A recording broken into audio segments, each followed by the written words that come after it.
Ohms classes, आपके career का सच्चा पथ प्रदर्शक, a premier institute for IIT AIIMS 11th and 12th।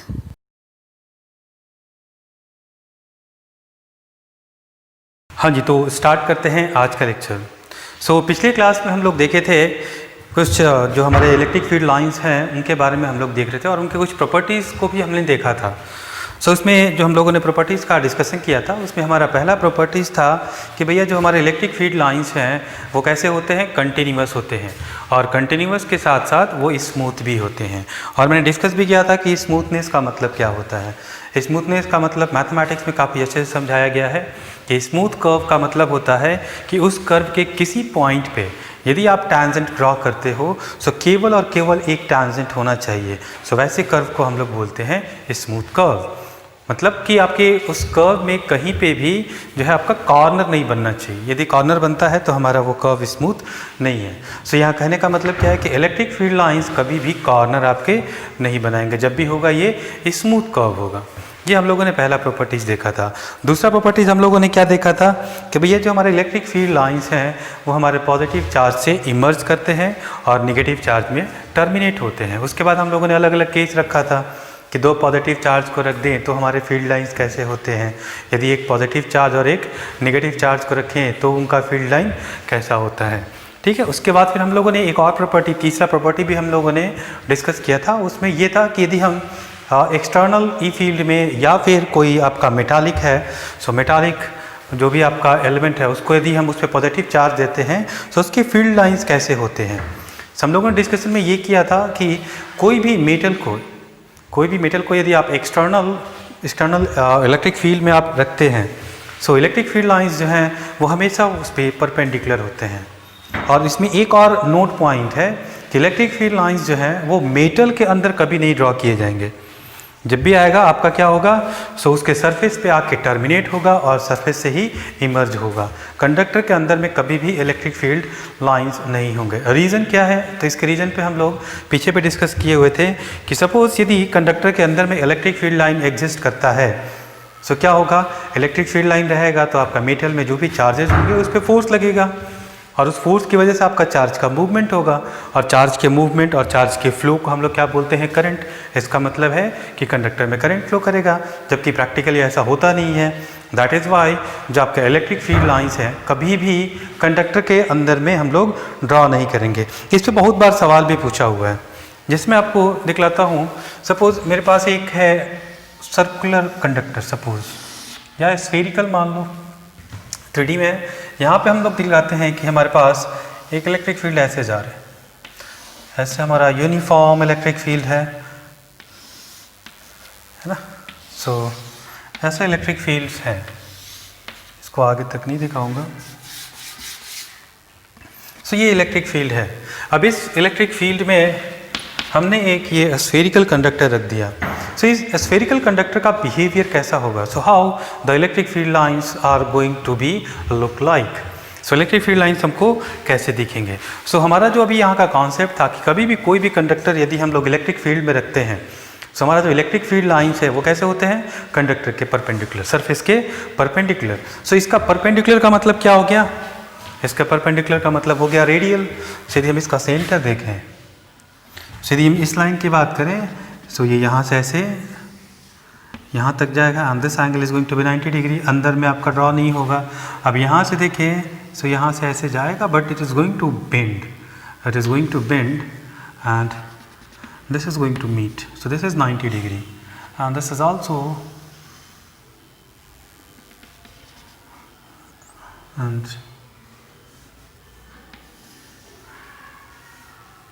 this angle is going to be 90 or this is going to like this। ये bend होकर ऐसा निकल जाएगा, इसका भी कुछ ऐसा ही होगा। it is going to fall normally। और यहाँ से फिर क्या होगा, this is going to emerge like this।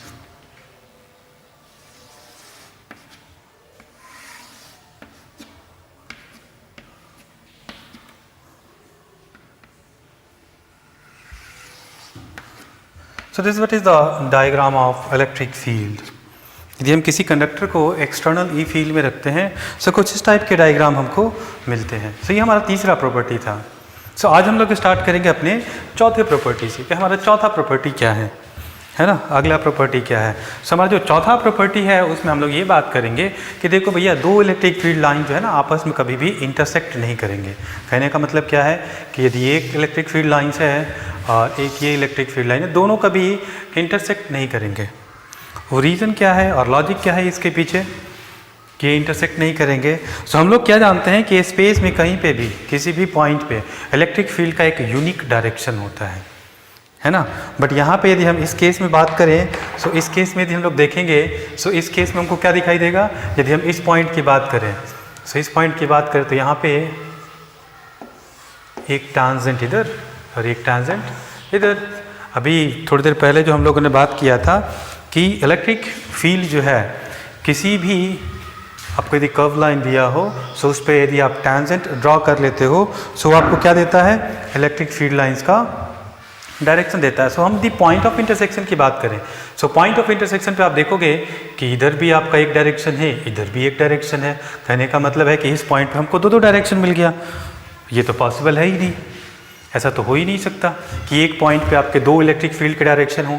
सो ये कहना बिल्कुल जो है हमारा गलत है। कहने का मतलब है कि दो electric field lines are never ever going to intersect, कभी भी ये एक दूसरे को इंटरसेक्ट नहीं करेंगे। काफ़ी सिंपल सा बात है ना, कि दो इलेक्ट्रिक फील्ड लाइंस जो है वो एक दूसरे को कभी इंटरसेक्ट नहीं करेंगे। इंटरसेक्ट करने से क्या हो जाएगा, किसी एक पॉइंट पे आपको दो इलेक्ट्रिक फील्ड के डायरेक्शंस मिल जाएंगे, जो कि हमारा कॉन्सेप्ट जो है वो अलाउ नहीं करता है ना, वो आपका वायलेशन है।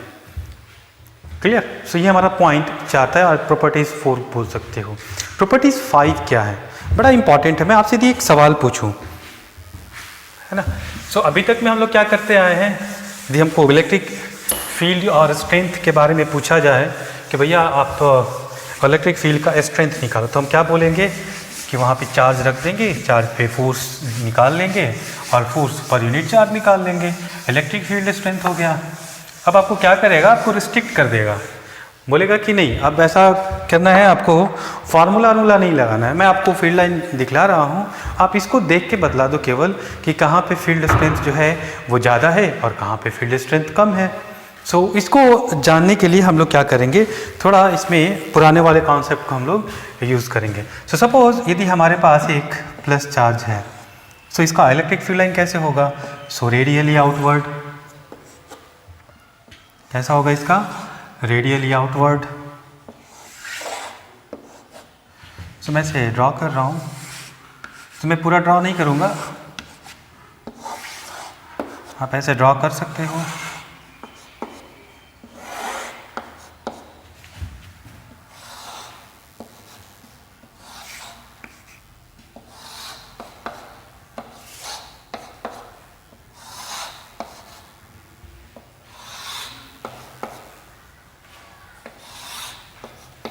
सो हमने ऐसा इलेक्ट्रिक फील्ड लाइन्स ड्रॉ कर दिया एक पॉजिटिव चार्ज के कारण। अब हमसे पूछ रहा है, ये आपको दे दिया कि देखो भैया आपके पास जो है ना 2 पॉइंट्स हैं, एक यहाँ पे है और एक यहाँ पे है। ये 2 पॉइंट्स हैं, मान लो this is A and this is B. मैं थोड़े और फील्ड लाइन्स दिखला देता हूँ।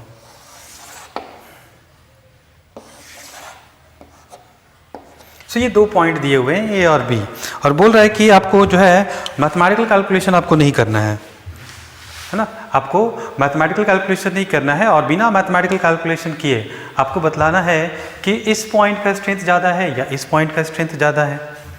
सो आप कैसे बतलाओगे, सो इसके लिए एक आपको डेफिनेशन दिया गया। सो क्या डेफिनेशन दिया गया कि आप एक काम करो, एक सरफेस ले लो, कोई सा भी कैसा भी एक 2 डायमेंशनल सरफेस ले लो।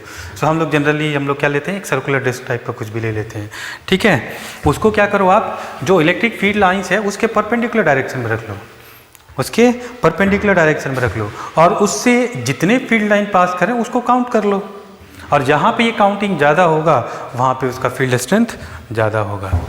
सो कैसे डिफाइन किया गया इसको कैसे बोलेंगे, the number of field line passes through a given cross section which is kept perpendicular to the electric field. मैं फिर से रिपीट कर रहा हूँ, the number of field line passes through the number of field line passes through a given cross section, जो भी cross section है, suppose मैंने यहाँ पे एक क्रॉस सेक्शन ले लिया ये वाला,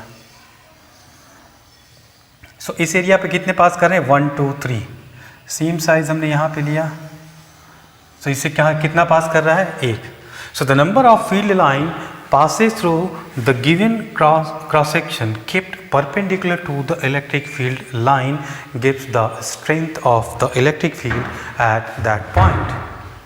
So उस पॉइंट पे हमको इलेक्ट्रिक फील्ड का स्ट्रेंथ वो देगा। सो हम लोग का सिंपल सा कॉन्सेप्ट क्या है, इलेक्ट्रिक फील्ड का जो डायरेक्शन है उसके परपेंडिकुलर डायरेक्शन में कोई सा भी एक क्रॉस सेक्शन ले लेंगे, उसी क्रॉस सेक्शन को उस पॉइंट पे भी रखेंगे और दूसरे पॉइंट पे भी रखेंगे और देखेंगे कि कहाँ पे जो है हमारा ज़्यादा फील्ड लाइन पास कर रहा है। क्लियर? सो मैं इसको एक डायग्राम से दिखलाता हूँ, सो डायग्राम से समझना थोड़ा और ईजी हो जाएगा।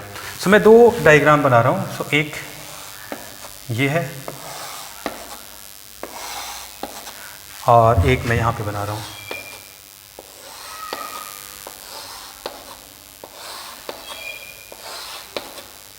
सो ये भी इलेक्ट्रिक फील्ड लेट से E1 और यहाँ पे इलेक्ट्रिक फील्ड E2। मैं एक क्रॉस सेक्शन जो है वो उसका साइज़ ले लेता हूँ, कुछ भी ये वाला साइज़ ले लेता हूँ, इलेक्ट्रिक फील्ड के परपेंडिकुलर सेम साइज़, यही वाला साइज़ यहाँ पे रखेंगे।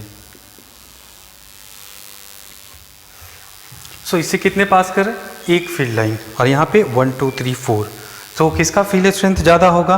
सो जिस क्रॉस सेक्शन से नंबर ऑफ फील्ड ज़्यादा पास करेंगे वहाँ पे हमारा जो है वो इलेक्ट्रिक फील्ड ज़्यादा होगा। सो हम लोग यहाँ पे क्या बोल देंगे, इलेक्ट्रिक फील्ड का स्ट्रेंथ ज़्यादा होगा।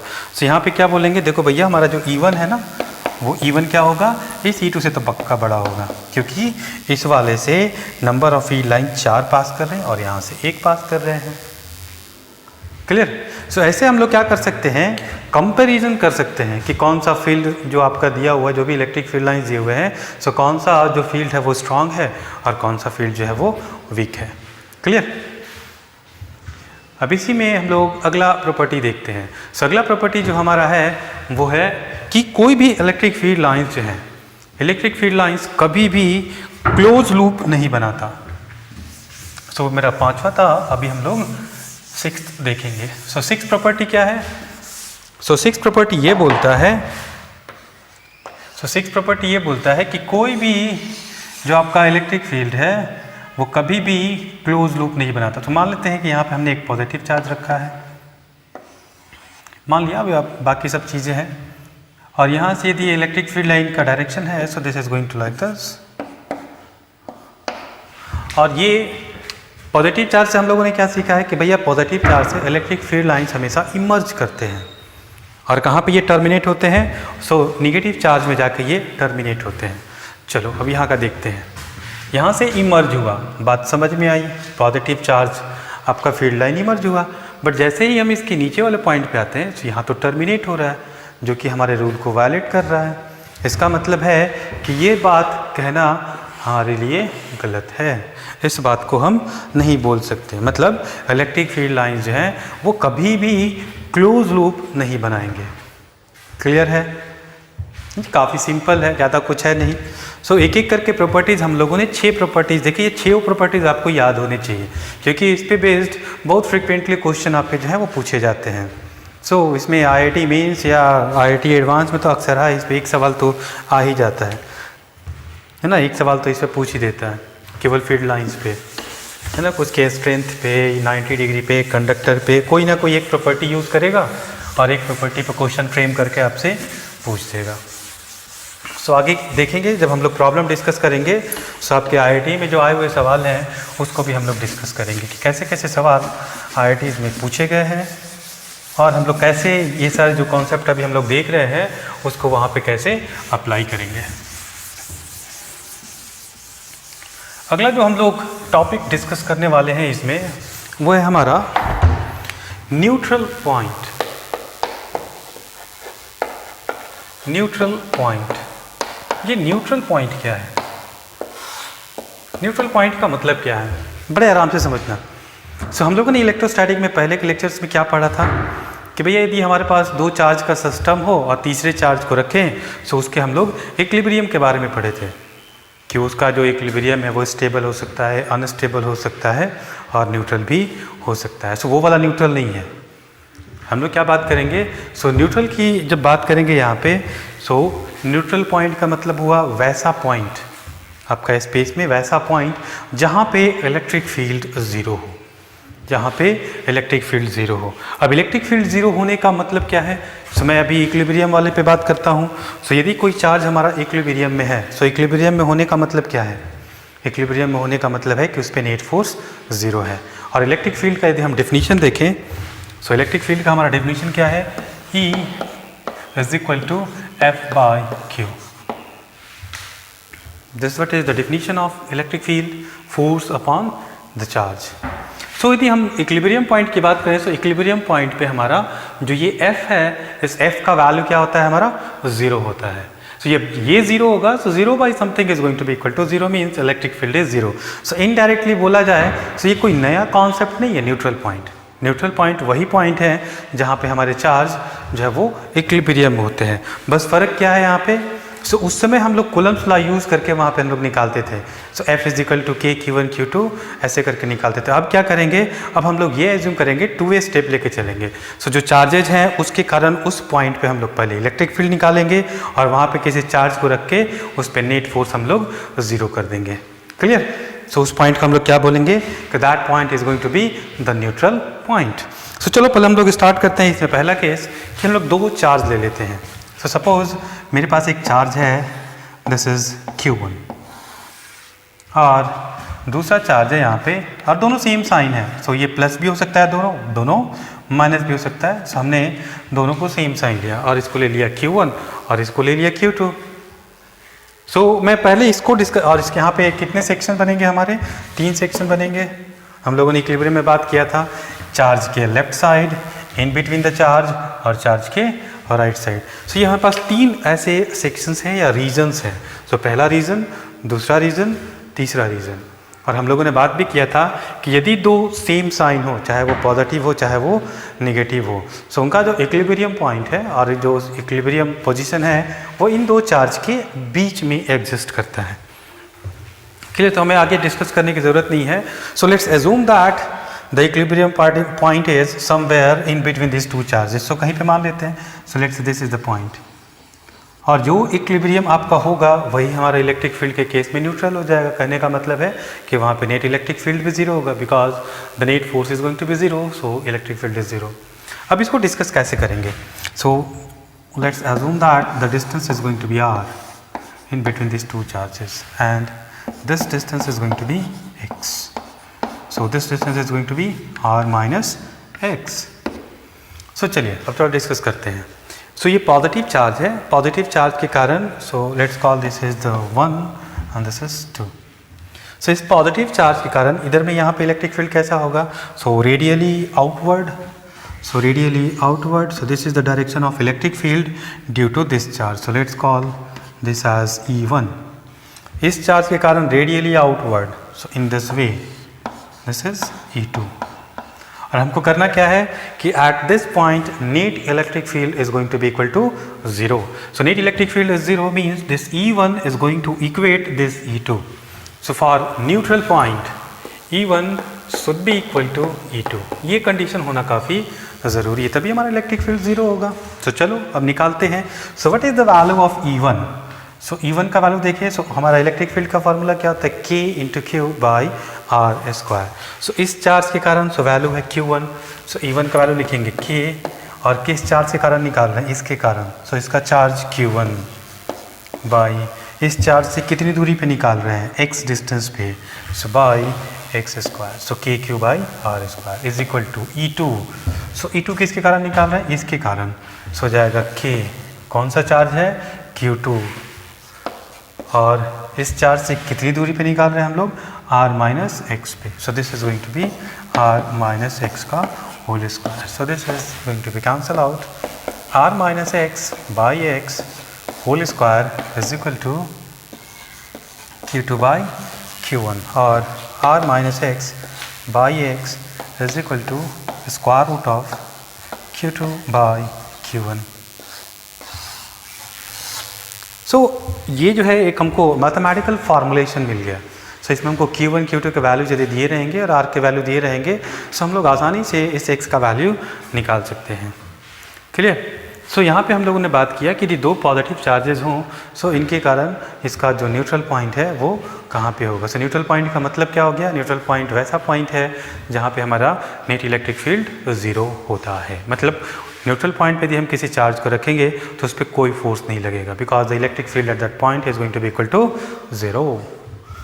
एक और केस यहाँ पे हम लोग डिस्कस करते हैं, और उस केस में हम लोग ये एज्यूम कर लेते हैं कि जो हमारे चार्ज हैं, तो एक चार्ज हमारा अभी यहाँ पे हमने क्या डिस्कस किया था कि दोनों चार्ज जो है हमारे वो क्या है? पॉजिटिव हैं। अभी जो हम लोग डिस्कस करेंगे उसमें ये मान के चलेंगे कि एक चार्ज जो है हमारा पॉजिटिव है और दूसरा चार्ज निगेटिव है। क्लियर? और उससे हम लोग देखेंगे कि हमारा इक्विलिब्रियम पोजीशन जो है वो कैसे निकलता है। तो सपोज यहाँ पे हम लोग रखते हैं एक प्लस चार्ज और यहाँ पे रखते हैं एक माइनस चार्ज। सब मैं दो डिफरेंट चार्ज की बात कर रहा हूँ और इक्विलिब्रियम पॉइंट निकालेंगे। इक्विलिब्रियम पॉइंट निकालने का सीधा सा मतलब है we are talking about neutral point. So एक पॉजिटिव है और एक निगेटिव है। सो इसका वैल्यू हम लोग ले लेते हैं, मान लो +8Q और इसका मान लो -2Q। क्लियर? सो थोड़ा सा इक्विलिब्रियम वाले केस में जाओ और क्लास में जाओ और थोड़ा सा याद करो। सो यहाँ पे फिर से हमारे पास तीन रीज़न है, ये रीज़न, ये वाला रीज़न, ये वाला रीज़न। न्यूट्रल पॉइंट किधर होना चाहिए? तो हम लोगों ने सीधा सीधा बोला था कि यदि दो चार्ज आपके अपोजिट साइन के हों तो बीच में तो पक्का नहीं आपका होगा। सो इसमें तो आपका न्यूट्रल पॉइंट नहीं होने वाला। सो दोनों साइड्स में हो सकते हैं। फिर इन दोनों साइड में से हम लोग कैसे आइडेंटिफाई करते हैं किस साइड में होगा? सो फिर हम लोगों ने एक लाइन बोला था कि इन दो चार्ज में जिस चार्ज का मैग्नीट्यूड कम होगा, इन दो चार्ज में जिस चार्ज का मैग्नीट्यूड कम होगा उसी साइड में मेरा जो है वो इक्विलिब्रियम पोजीशन एग्जिस्ट करेगा। सो यहाँ पे 8Q है और यहाँ पे 2Q है। सो इस वाले रीजन में हमारा इक्विलिब्रियम पॉइंट एग्जिस्ट करेगा। सो हमने मान लिया कि यहाँ से कोई पॉइंट x डिस्टेंस पे हमारा इक्विलिब्रियम और न्यूट्रल पॉइंट है। So let me put here also, so this is neutral point. और न्यूट्रल पॉइंट का मतलब क्या हो गया? Electric field is equal to 0। So यहाँ पे हमने इसको भी हमने n लिखा, and this is also neutral point, and at this point electric field is going to be equal to 0। So electric field वहाँ पे हमारा क्या है? 0 है। और ये डिस्टेंस हमको दिया हुआ है, this is going to be x। So ये हमारा x। अब हम लोग कैलकुलेट करते हैं यहाँ पे, है ना? सो यहाँ पे कैलकुलेट करने के लिए क्या करेंगे? सो हम लोग यहाँ पे फिर से इलेक्ट्रिक, सो यहाँ पे पॉजिटिव चार्ज है, सो इसका radially outward, and let's call this as 1 and this as 2। So इसके कारण electric field radially outward, so this is E1। अब ये नेगेटिव चार्ज है, सो नेगेटिव चार्ज के कारण क्या होता है? इलेक्ट्रिक फील्ड आपके जो है वो यहाँ पे आपके कंसंट्रेट करेंगे। सो this is the direction of E2। So towards the negative charge आपका जो है वो इलेक्ट्रिक फील्ड का डायरेक्शन होगा। सो टर्मिनेशन है यहाँ पे जो है आपके नेगेटिव चार्ज में इलेक्ट्रिक फील्ड का टर्मिनेशन होता है कहीं से भी। सो इसका रेडियली इनवर्ड जो है वो इलेक्ट्रिक फील्ड का डायरेक्शन होगा इस पॉइंट पे। So for neutral point E1 should be equal to E2। So चलो लिखते हैं E1 should be equal to E2। So एक आपका एग्जाम्पल भी है। सो चलो E1 निकालते हैं। सो E1 निकालना है। E1 किसके कारण है? चार्ज 1 के कारण। चार्ज 1 का वैल्यू क्या है? K into 8Q by R square. So ये डिस्टेंस कितना है इस पॉइंट का? So this is R। So this distance is going to be R plus X. So this distance is going to be R plus X का whole square. E2 की बात करें, सो E2 की बात करें से किस चार्ज के कारण है? 2Q। So K into 2Q by, और डिस्टेंस कितना है हमारा? X। So this is going to be X square. So this is K, this is K, this is Q, and this is Q, and this is 2 4 जा। So हम लोग क्या कर सकते हैं, हम लोग इसको उधर ले आ सकते हैं और लिख सकते हैं r plus X by X का whole square is equal to 4, और लिख सकते हैं r plus X by R is equal to 2 square root of 4। So 2r is equal to r plus X, hence x is equal to r। तो काफ़ी आसानी से हम लोग बतला सकते हैं कि कहाँ पे हमारा जो है वो न्यूट्रल पॉइंट होगा। सो चाहे कैसा भी केस हो, चाहे आपके दो पॉजिटिव चार्ज रखे हों, चाहे एक पॉजिटिव रखा हो और एक नेगेटिव रखा हो, सो ऐसे केसेस में हम लोग न्यूट्रल पॉइंट का डिस्कशन कर लेते हैं। ठीक है, अब इसमें एक और स्पेशल केस होगा कि यदि Q1 और Q2 दोनों बराबर होंगे, सो जो न्यूट्रल पॉइंट है वो एग्जैक्टली इन दोनों के बीच में लाई करेगा, है ना। सो ये इसमें नोट पॉइंट भी है, आप नोट पॉइंट लिखना चाहे तो आप लिख सकते हो कि when the value of Q1 and Q2 are going to be same, so the neutral point always exist at the mid point of the line joining charge Q1 and Q2। Clear.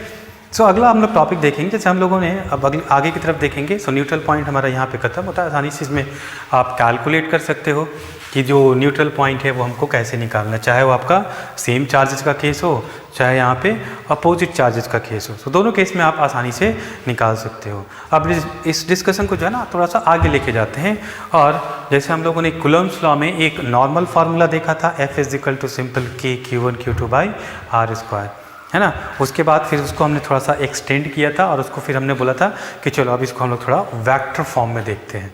सो वैसे ही electric field का भी हमने simple सा definition देखा, E is equal to F by Q, है ना। अब इसको हम लोग देखेंगे कि इसको वेक्टर फॉर्म में कैसे हम लोग लिखेंगे, इलेक्ट्रिक फील्ड को हम लोग वेक्टर फॉर्म में कैसे लिखेंगे।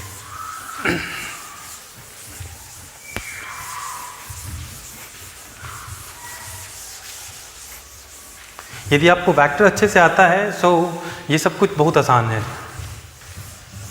ना। यदि इसमें आपको तकलीफ हो रही है, इसका मतलब है कि आपका बैकग्राउंड जो है वो वेक्टर का वो थोड़ा वीक है ना। सो वेक्टर पे थोड़ा आपको काम करना पड़ेगा। सो वेक्टर को अच्छे से पढ़ लीजिए, सारी बातें समझ में आ जाएंगी। सो मैं थोड़ा सा रिवाइज करूँगा, उसके बाद फिर हम लोग यहाँ पे आएंगे।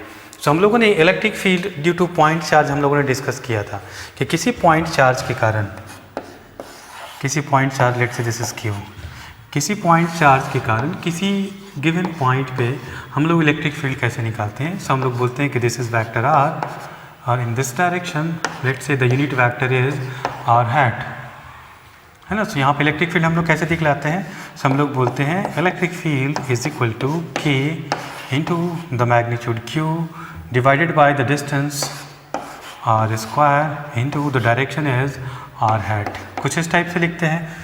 थोड़ा सा और इसको मॉडिफाई करते हैं, तो हम लोग ऐसे भी लिख लेते हैं K cube by R cube and vector R। सो इतने तरीके से हम लोगों ने लिखना सीखा था इलेक्ट्रिक फील्ड को। मैं थोड़ा सा इसी को जो है ना थोड़ा सा और एडवांस करूँगा, है ना, क्योंकि इसमें हमने इस चार्ज के पोजीशन के बारे में नहीं रखा है। अब सपोज मेरे पास एक चार्ज, यही वाला चार्ज यहाँ पे है, so let's say this is plus Q charge है। अब इसके कारण हमको इस वाले पॉइंट पे इलेक्ट्रिक फील्ड निकालना है। तो कैसे निकालेंगे, सबसे पहले हम लोग क्या बोलेंगे कि भैया इस चार्ज का पोजीशन क्या है, ये तो पहले पता होना चाहिए। सो मैं क्या करूँगा, एक coordinate axis, Cartesian coordinate axis में डिफाइन करूँगा, बोलूँगा ये मेरा x, ये मेरा y। यदि 2D रहा तो x और y में बात करेंगे, और यदि 3D रहा तो z में भी बात करेंगे। और इस चार्ज का मान लिया पोजीशन वेक्टर है r0, और जहाँ पे हमको निकालना है उसका पोजीशन वेक्टर है लेट्स से वेक्टर r। सो इस चार्ज के कारण यहाँ पे हमको इलेक्ट्रिक फील्ड निकालना है ना। सो कुछ नहीं है, जो हमारा पीछे का कॉन्सेप्ट था फिर इसी वाले कॉन्सेप्ट को यूज़ करेंगे, इस चार्ज के कारण यहाँ पे निकालना है। So I am going to draw a line,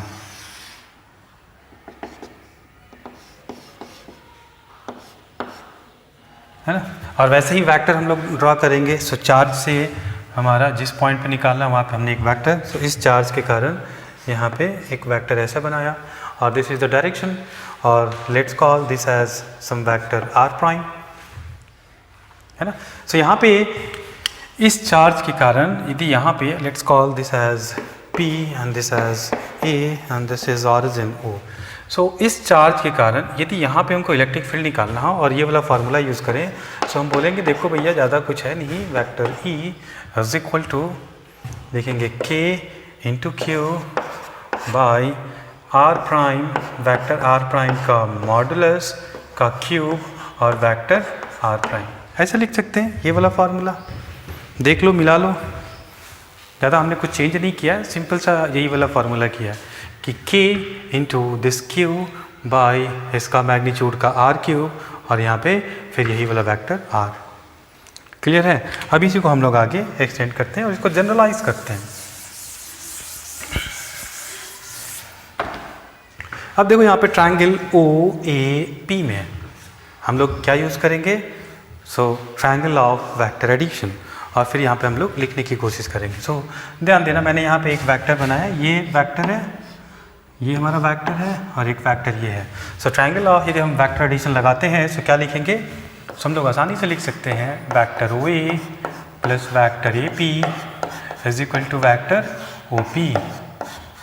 लिख सकते हैं यहाँ पे vector OA plus vector AP is equal to vector OP।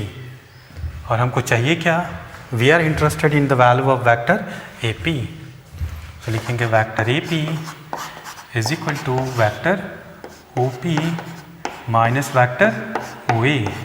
चलो अब इसका हम लोग वैल्यू रख लेते हैं।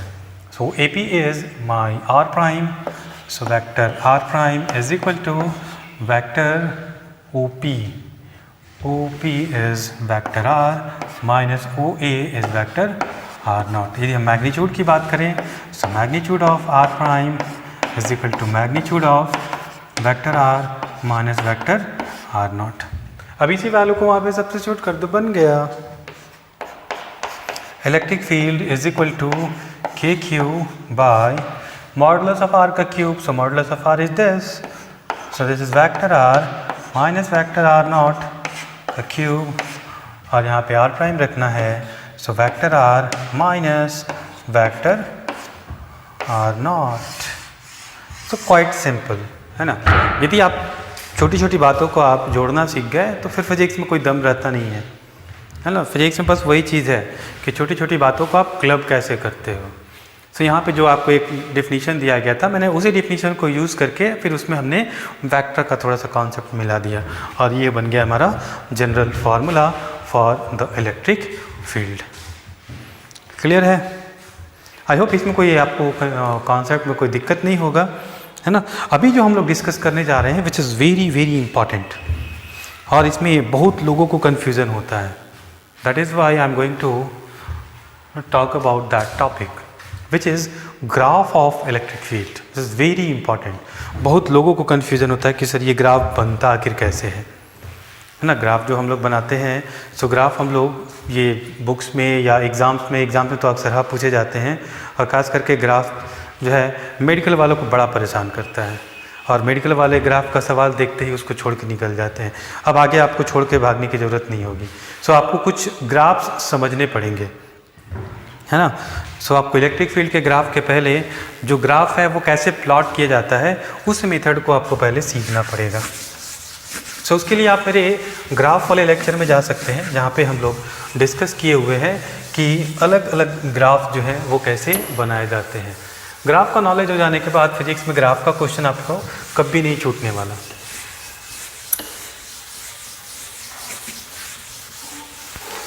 सो अभी हम लोग जो डिस्कस करने वाले हैं वो है हमारा ग्राफ ऑफ इलेक्ट्रिक फील्ड।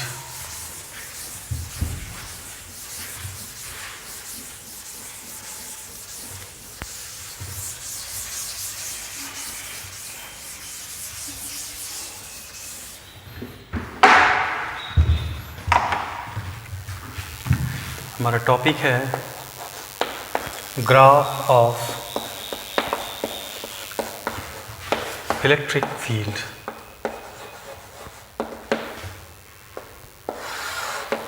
है ना। बहुत ही इम्पॉर्टेंट टॉपिक है, खास करके जितने भी मेडिकल एस्पिरेंट्स हैं उनके लिए, चाहे वो आपके इंजीनियरिंग के हों, आईआईटी मेंस और आईआईटी एडवांस, या आजकल तो 12th बोर्ड में भी इस पर जो है वो सवाल पूछने लगा है। तो इसका कॉन्सेप्ट क्लियर होना चाहिए कि ग्राफ आखिर प्लॉट कैसे करते हैं। सो मैं अभी इस टॉपिक को यहाँ पे स्टार्ट नहीं करूँगा, उसके पहले मैं थोड़ा सा मैथमेटिक्स में जाऊँगा, क्लियर। और मैथमेटिक्स में जाने के बाद मैं यहाँ पे ग्राफ को प्लॉट करूँगा। सो मैं आप लोगों से एक सवाल पूछता हूँ, क्या आपने कभी इसका ग्राफ बनाया है? y is equal to 1/x²। क्या आपने कभी इसका ग्राफ बनाया है? y is equal to 1/x²।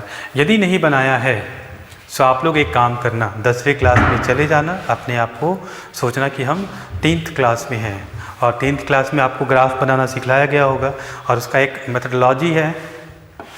खास करके ये मेडिकल के बच्चों के लिए मैं बतला रहा हूँ, जो मेडिकल वाले हैं, जो ग्राफ से बहुत भागते हैं। सो आप भागने की ज़रूरत नहीं है, आसानी से इसको आप कर सकते हो, है ना। सो मैं आपको मेथड बतला रहा हूँ कि जो ग्राफ आपको नहीं समझ में आता है कि इसका ग्राफ कैसे बनता है ना, तो उसमें घबराने का बिल्कुल बात नहीं है। आप क्या करोगे, एकदम से बच्चा जैसा यहाँ पे एक में x लिखोगे, एक में y लिखोगे, ऐसा टेबल बनाएंगे, एक में x लिखेंगे और दूसरे में y लिखेंगे। उसके बाद x के कुछ वैल्यूज़ यहाँ पे रखेंगे और उसका करस्पॉन्डिंग वैल्यू जो y का है वो इस इक्वेशन के अकॉर्डिंग हम लोग लिखेंगे। सो कुछ पॉजिटिव वैल्यू ले लेते हैं और कुछ निगेटिव वैल्यू। तो सपोज मैंने यहाँ पे ले लिया -4 नहीं, -2 -1 0 नहीं ले सकते क्योंकि 0 लेंगे तो चलो 0 ले ही लेते हैं, 1 एंड दिस इज 2।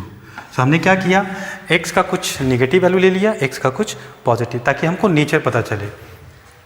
अब यहाँ पे स्टार्ट करते हैं। सो x का वैल्यू यदि मैं यहाँ पे -2 रखता हूँ, सो -2 का square is 4, so 1/4, so 1/4। x का वैल्यू यदि मैं यहाँ पे 1 रखता हूँ, -1 रखता हूँ, सो -1 का स्क्वायर इज 1, सो 1/1 इज 1। यदि मैं x का वैल्यू यहाँ पे 0 रखता हूँ, सो y का वैल्यू हमको आता है इन्फिनिटी।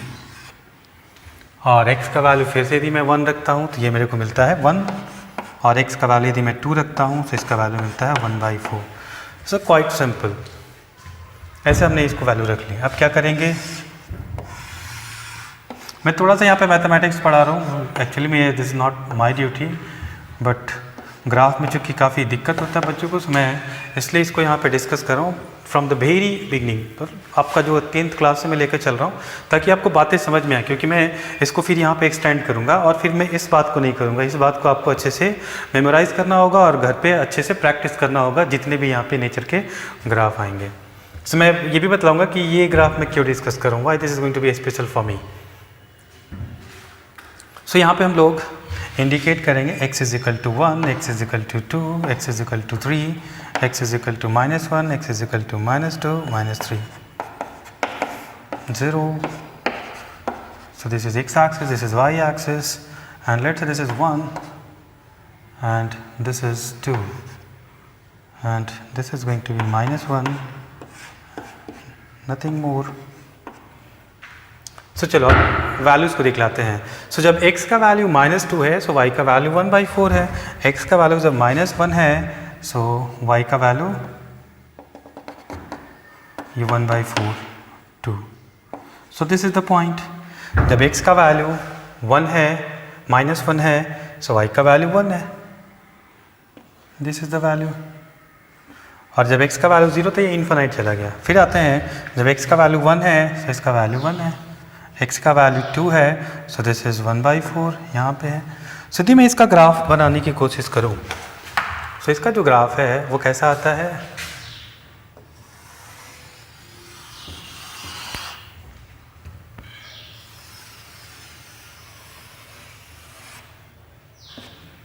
है ना। और मैं इसको यदि यहाँ पे ड्रॉ करूँ, यहीं पे ड्रॉ करता हूँ,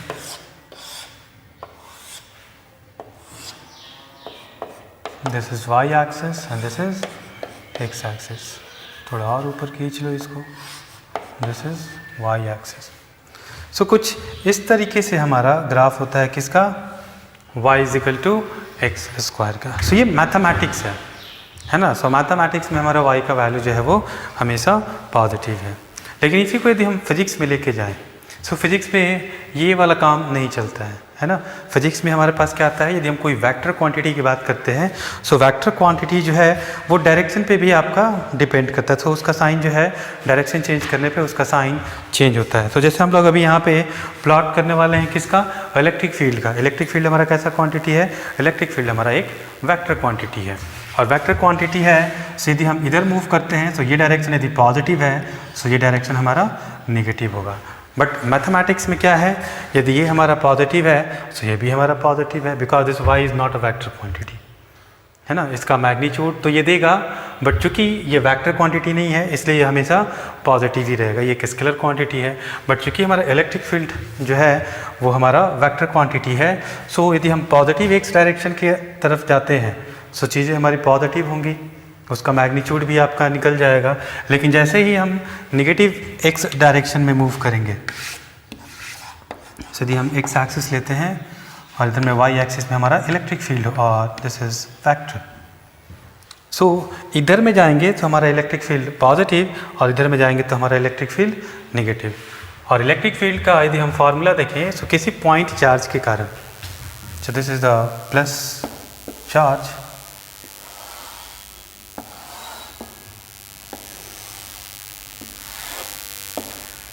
और इलेक्ट्रिक फील्ड का किसी पॉइंट चार्ज के कारण फार्मूला क्या होता है, E इज इक्वल टू के into Q by x square. यदि हम डिस्टेंस x देख लें, मतलब ये मेरा पॉइंट चार्ज प्लस q है और इसके कारण x डिस्टेंस पे हमको निकालना है। So at this point the electric field is K Q by x square. और जैसे जैसे x का वैल्यू होगा, सो आप देखो k constant, q constant, so E is inversely proportional to X square. क्या ये वाला ग्राफ है?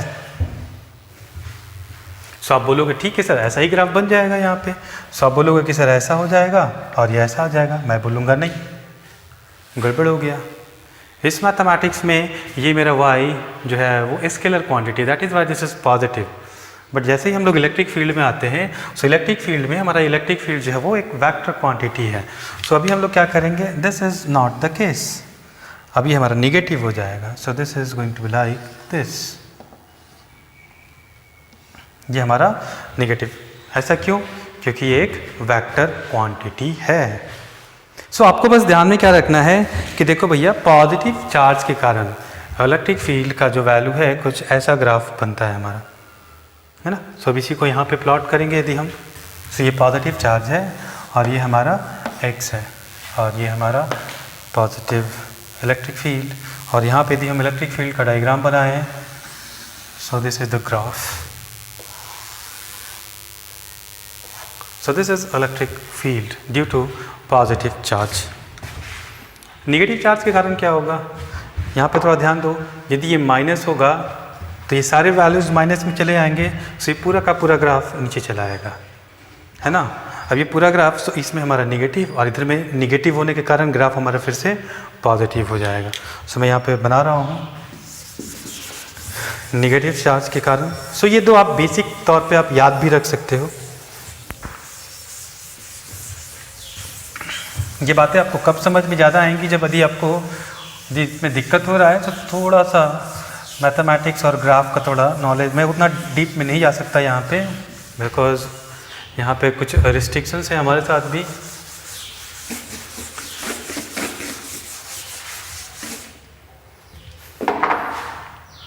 सो मैं यहाँ पे एक नेगेटिव चार्ज के कारण बनाता हूँ। सो नेगेटिव चार्ज रखा हुआ है,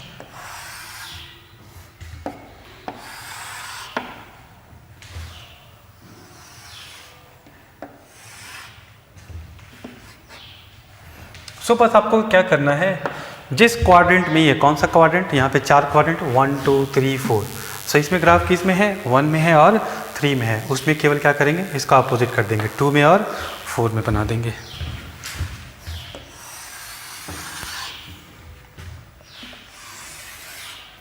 कुछ इस टाइप से आपका ग्राफ बन जाएगा। सो ये जो मेथड है आपको, सी ग्राफ बन गया पॉजिटिव का और नेगेटिव का। अब आपके मन में ये सवाल उठ रहा होगा, ठीक है सर आपने तो इंडिविजुअल बना दिया, यदि कॉम्बिनेशन में हो तो ग्राफ कैसे? मान लो कि 2 चार्ज हमने रख दिए, सो ये एक पॉजिटिव चार्ज है और मैं बोलूँ कि यहाँ पे मैंने एक और पॉजिटिव चार्ज रख दिया, तो मैं इसको मिटा रहा हूँ और यहीं से मैं कंटिन्यू भी कर लूँगा कि सपोज़ तो यहाँ पे एक और पॉजिटिव चार्ज है।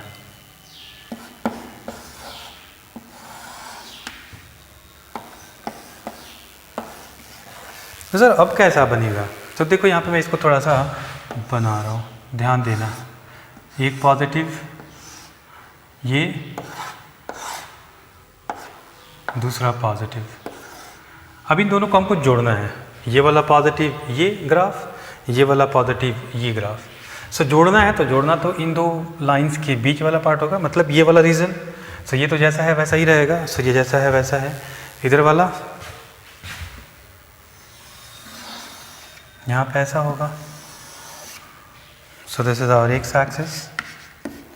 ये वाला हमने कॉपी कर लिया, ये कॉपी कर लिया। अब यहाँ पे मिलने के बाद क्या होगा, है ना? सो ध्यान दीजिएगा, ये कर्व कभी एक्स एक्सिस को कट नहीं करता है, ये वाला कर्व कभी एक्स एक्सिस को या वाई एक्सिस को कभी कट नहीं करता है, ये कभी कट नहीं करेगा इसको।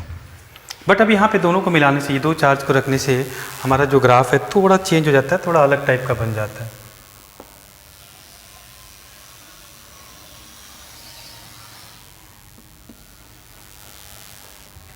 तो यहाँ पे ये एक्स एक्सिस को, so what is the meaning of this point? तो हमने बोला कि हमारा वाई एक्सिस पे इलेक्ट्रिक फील्ड है, और जैसे ही कोई पॉइंट हमारा एक्स एक्सिस पे आता है मतलब वहाँ पे वाई का वैल्यू 0 है। तो यहाँ पे वाई का वैल्यू 0 है, तो वाई एक्सिस पे हमारा क्या है, इलेक्ट्रिक फील्ड। सो इस पॉइंट पे हमारा इलेक्ट्रिक फील्ड 0 है, और जिस पॉइंट पे इलेक्ट्रिक फील्ड 0 होता है उस पॉइंट को हम लोग क्या बोलते हैं, न्यूट्रल पॉइंट। सो ये हमारा क्या है, neutral point. Neutral point where E is equal to 0। और आप जानते भी हो, थोड़ा सा पीछे के कॉन्सेप्ट को फिर से लेके आते हैं। दो पॉजिटिव चार्ज हो सो उनके बीच में इक्विलिब्रियम पॉइंट एग्जिस्ट करता है या न्यूट्रल पॉइंट एग्जिस्ट करता है, जो हमको ग्राफ से दिख रहा है कि इसको यहाँ पे न्यूट्रल पॉइंट एग्जिस्ट कर रहा है, और यहाँ पे इस ग्राफ को यहाँ पे कट करना चाहिए एक्स एक्सिस को। क्लियर? सो दो यदि positive charge, let's say this value is going to be Q1 and this is Q2। यदि ऐसा ही हम लोग देखें कि दो निगेटिव चार्ज को एक साथ रखते हैं, तो हमारा कितना ग्राफ हो गया, 1 2 3, चौथा ग्राफ। तो अभी हम लोग चौथा ग्राफ जो है वो डिस्कस करते हैं कि दो पॉजिटिव के बजाय यदि हमने दो निगेटिव को रख लिया तब उस केस में क्या होगा। सपोज मैंने यहाँ पे एक निगेटिव चार्ज भी रख लिया,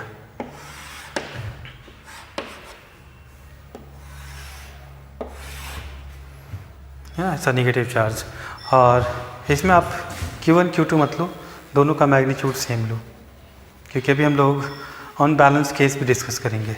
सो दोनों का मैग्नीट्यूड अभी सेम है। सो यहाँ पे भी Q है और यहाँ पे भी Q है। सो फिर से देखो निगेटिव के कारण कैसा होगा।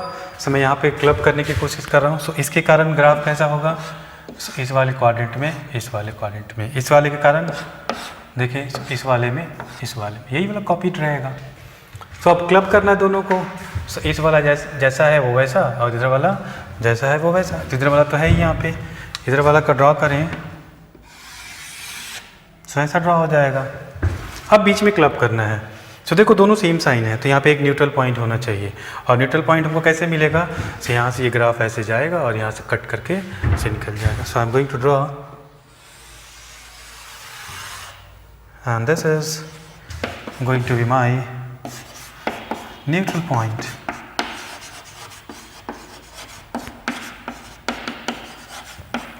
where E is equal to 0, है ना? बड़ा सिंपल सा केस है और बड़ा इंटरेस्टिंग भी है। आप ध्यान से देखोगे तो ज़्यादा कुछ मतलब मेरे हिसाब से लगेगा आपको कि सर बोल रहे हैं इतना आसान है। बिल्कुल आसान है यदि आपको ग्राफ का थोड़ा सा नॉलेज है, ग्राफ का क्लास यदि आपने किया है सो ये चीज़ें काफ़ी इजी हैं। यदि आपने ग्राफ का क्लास नहीं किया है so this is going to be the difficult one. But I hope मैंने जो आपको स्टार्टिंग में कॉन्सेप्ट बतलाया कि जो ग्राफ आपको नहीं समझ में आए उसके लिए आप क्या करोगे, 10th क्लास में चले जाओगे, एक टेबल बनाओगे, उसमें x और y के वैल्यूज़ आप निकालोगे और x y को जो है वो आप x और y एक्सिस पे उसको डिनोट करोगे और उसका ग्राफ बना लोगे, बन जाएगा। कोई सा भी ग्राफ हो सब बनता है। है ना, सारा का सारा ग्राफ बनेगा। बट बेसिकली हम लोग का थोड़ा स्पीड चाहिए, तो स्पीड के लिए हम लोग क्या बोलते हैं कि कुछ फंडामेंटल ग्राफ जो हैं उसके ग्राफ को हम लोग मेमोराइज कर लेते हैं कि इसका ग्राफ ऐसा होता है, इसका ग्राफ ऐसा होता है, इसका ग्राफ ऐसा होता है, ताकि हमारा टाइम थोड़ा बच जाए। नहीं तो कितनी बार हम लोग टेबल बनाएंगे, वो तो बचपन में किया करते थे, बचपन में सिखलाया जाता है कि भैया ऐसे ऐसे ग्राफ बनाया जाता है ना। सो अब जो है वो हम लोग बात करेंगे जो है एक पॉजिटिव हो और एक निगेटिव हो। यदि एक चार्ज हमारा पॉजिटिव हो और एक चार्ज निगेटिव हो। सो मैं इस डायग्राम को यहाँ पे मिटाता हूँ और यहीं पर डिस्कस करते हैं कि एक चार्ज हमारा पॉजिटिव हो और एक निगेटिव हो और दोनों का वैल्यूज़ भी अलग अलग हो। सो मैं इसको थोड़ा अलग टाइप से डिस्कस करूँगा ताकि आपको बातें और क्लियर हो जाएं, और पीछे के कॉन्सेप्ट को मैं फिर से लेके आऊँगा।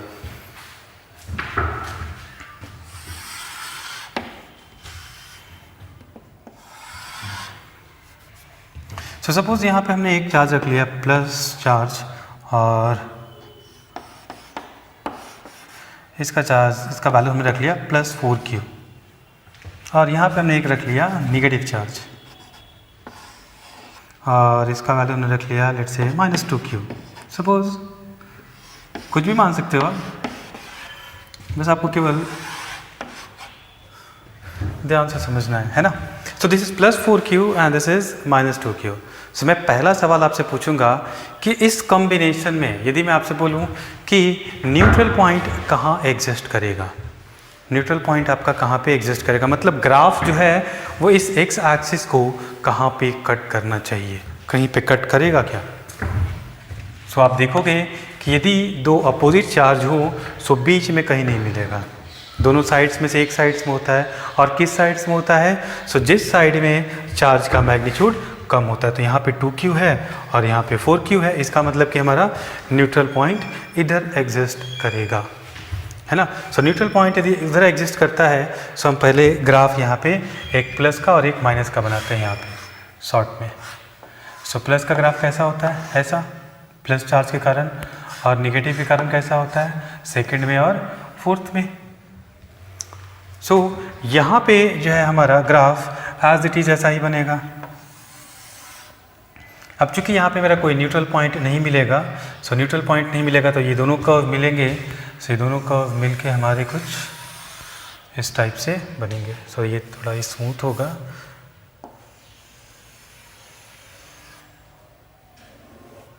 है ना। सो कुछ इस टाइप से हमारा यहाँ पे कर्व होगा। अब इस वाले में यहाँ पे एक न्यूट्रल पॉइंट मिलना चाहिए, मतलब कि ग्राफ जो है वो एक्स एक्सिस को कट करना चाहिए, बट यहाँ पर ग्राफ देखें तो ये ऐसा है, सो ये तो एक्स एक्सिस को कट करेगा नहीं। सो ये ग्राफ कैसे बनेगा, सो ये ग्राफ यहाँ पे कुछ इस टाइप से आता है, and this point is going to be the neutral point, where the value of E is 0। Clear. हम लोग एक अगला केस भी डिस्कस करते हैं।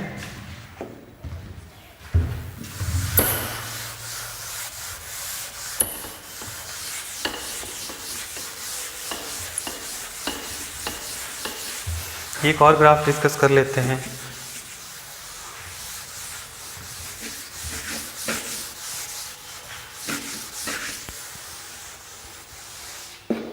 कि सपोज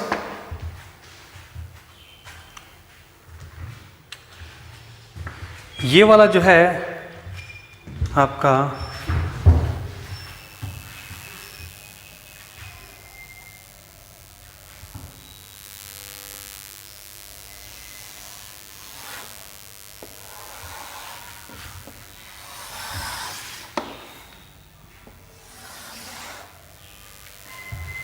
सो यहाँ पे मैं मान लूँ कि यहाँ पे मेरा है +2Q, और यहाँ पे मान लेता हूँ मैं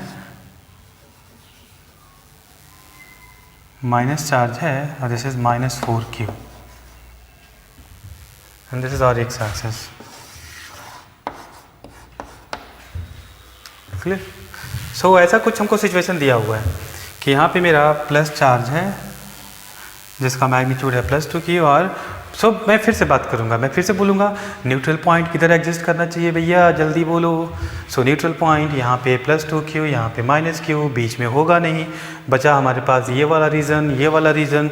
सो किधर होगा? सो पहले हम देखेंगे चार्ज का मैग्नीट्यूड, किधर का चार्ज का मैग्नीट्यूड कम है। सो इस साइड में चार्ज का मैग्नीट्यूड कम है, इसका मतलब कि इस वाले रीजन में हमारा न्यूट्रल पॉइंट एग्जिस्ट करेगा। सो इधर के ग्राफ को हम आसानी से बना सकते हैं। सो इसको समझने के लिए हम लोग फिर से क्या करेंगे, हम लोग यहाँ पे जो है ना अपना नोट बनाएंगे। So positive this way, negative this way. So इसको कॉपी कर लेंगे। सो पहले यहाँ वाला as it is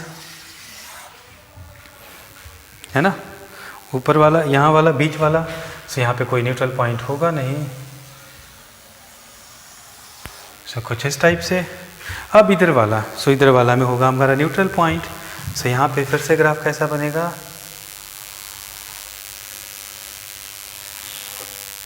and this point is going to be the neutral one.